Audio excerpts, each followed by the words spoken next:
So logically, it makes sense that a bunch of minority groups whose voices are underrepresented and not being heard to all band together, right?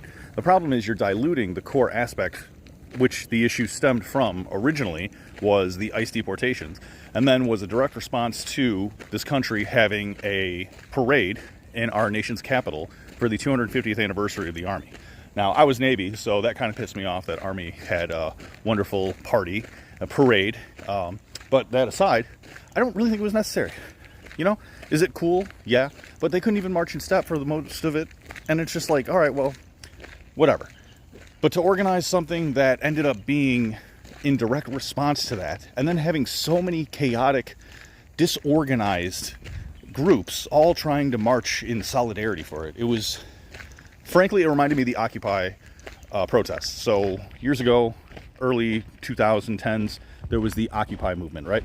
And I went down there and I talked with probably like 10, 15 people. And I genuinely asked, like, what are you guys here for?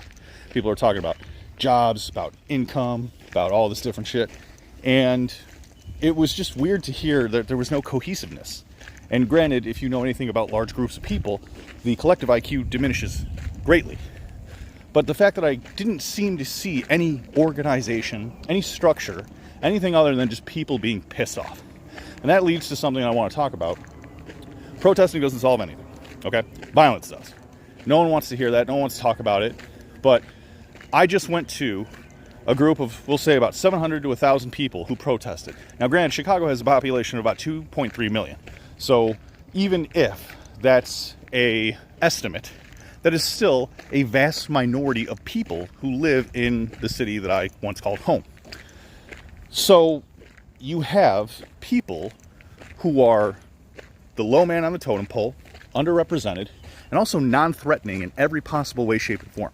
I went down there, and because I lean more on the opposite side of the spectrum, I may or may not have been armed in various ways. May or may not have been prepared for things to kick off like I actually thought were going to.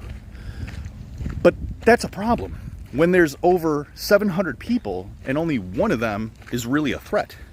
I could have instigated something if I wanted to. And I'll give a lot of credit that they were nonviolent, they emphasized nonviolence, but I was even really surprised at how there weren't counter-protesters. Now, there were individuals who were shouting and saying things, for sure, but there wasn't a dedicated group to be an anti-protest to it, which really threw me for a loop, because every other experience that I've had with those, there's always been at least a small group of 50 to 100 people who've said something against it.